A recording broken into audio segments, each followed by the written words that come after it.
ఆదిలాబాద్, కరీంనగర్, నిజామాబాద్ జిల్లాల నుంచి వేలాది లక్షలాది మంది పోయి దుబాయ్ ఇతర ప్రాంతాలకు పోయి వలస బతుకుతూ హింస పడుతున్నది. ఇది ఎవరి పాలనలో? నీ పాలనే కదా, నీ పార్టీల పాలనే కదా.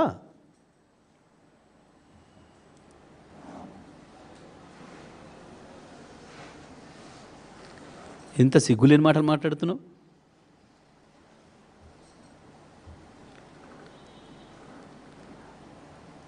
కేసీఆర్ వచ్చి ఏం చేయలేదు. కేసీఆర్ వచ్చినాకనంటే బలు పెట్టలేదు. లెక్క రాసుకొని అధికారులను అడిగి తెలుసుకో. భారతదేశంలో 1000 పైగా గురుకుల పాఠశాలలు ఉన్న ఏకైక రాష్ట్రం తెలంగాణ. మనకంటే 3 రెట్ల ఎక్కువ జనాభా ఉన్న రాష్ట్రాలలో కూడా లేవు. దళితులు, గిరిజనులు, మైనారిటీలు, వెనుకబడిన వర్గాల పిల్లల్ని కార్పొరేట్ స్థాయి విద్యతో పోటీపడి చదువును అందించింది కేవలం కేసీఆర్ కాలంలోనే తెలంగాణలో.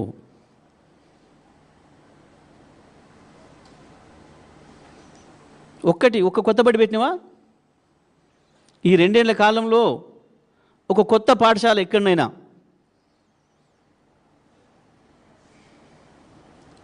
ప్రారంభించినవా? ఒక కొత్త ప్రాజెక్ట్ ఎక్కడైనా ప్రారంభం చేసినవా? ఒక కొత్త వంతెనకి ఎక్కడైనా ప్రారంభం చేసినవా? హైదరాబాద్ నగరంలో కేవలం మేము ప్రారంభం చేసి, మేము నిర్మాణం చేసి పూర్తి కావడానికి దగ్గరికి వచ్చిన 80%, 90% పనులు అయిపోయిన వాటిని ప్రారంభం చేస్తున్నాం. సంతోషం, చేయాల్సిందే. కానీ అది చేసేటప్పుడు అది కేసీఆర్ని యాద్ చేసుకో, కేటీఆర్ని యాద్ చేసుకో, అక్కడే చేసుకో. యాద్ చేసుకుంటే అక్కడ నువ్వు యాద్ చేసుకోవాల్సింది. హైదరాబాద్ నగర అభివృద్ధి కొరకు 5 రూపాయలు అంటే 5 రూపాయలు ఏమన్నా ఇచ్చినావా ఇప్పటివరకు?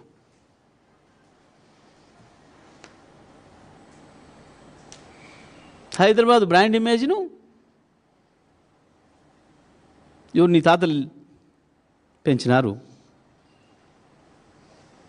తెలంగాణని ప్రపంచానికి పరిచయం చేసిందే కేసీఆర్ కదా, కేటీఆర్ కదా.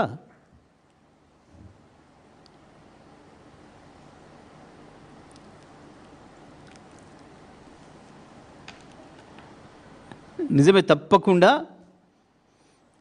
నీ కేసీఆర్ 10 ఏళ్ల పాలనకి, నీ 2 ఏళ్ల పాలనకే రెఫరెండం అని చెప్పాల్సింది నువ్వు ఒక్క సభలో. నన్ను కేటీఆర్ చెప్తున్నాడు, మా అభివృద్ధిని చూడండి, వాళ్ళ అభివృద్ధిని చూడండి, ఎవరు నచ్చితే వాళ్ళకి వేయండి అని చెప్తున్నాడు. నీకెందుకో దమ్ము లేదు, ధైర్యం లేదు ఆ మాట మాట్లాడడానికి.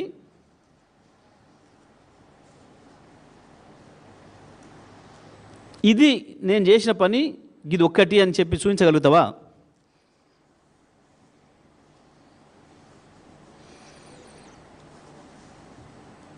కేటీఆర్ చేసిన పనులు, కేసీఆర్ చేసిన పనులు ఇట్లా ఇట్లా ఇట్లా చెప్పుకుంటూ పోతున్నారు ప్రజలు. ఏ ఇంటికి పోయినా, ఏ ఊరికి పోయినా.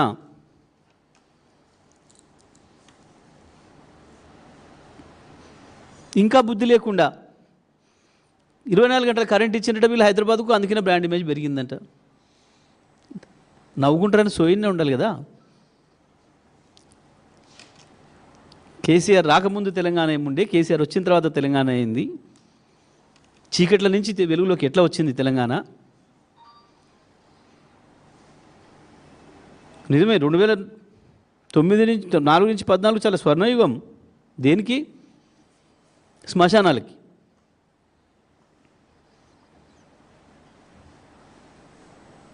ఎక్కడైనా చేసిరా ప్రపంచంలో? పారిశ్రామికవేత్తలే స్వయంగా ధర్నాలు చేసిన ఏకైక సందర్భం ప్రపంచ చరిత్రలో మొదటిసారి హైదరాబాద్లోనే జరిగింది. నువ్వు ఇలా గొప్పగా ఓడుతున్నా నీ కాంగ్రెస్ పాలనలో.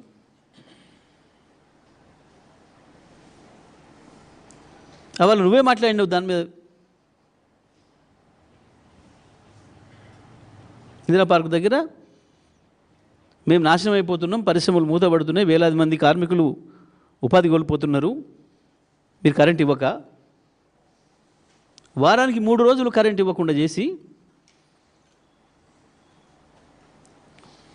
రైతాంగాన్ని, వ్యవసాయ రంగాన్ని నాశనం చేసి,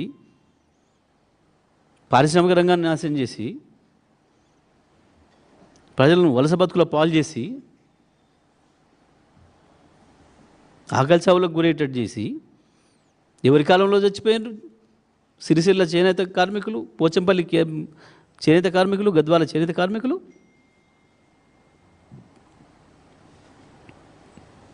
ఈ దుర్మార్గమే కదా.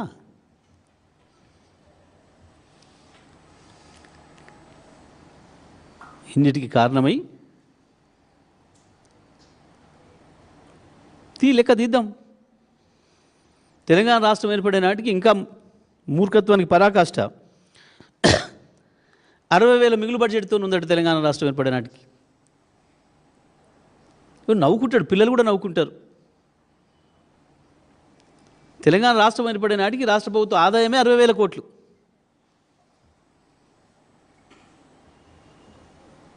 ఎందుకు?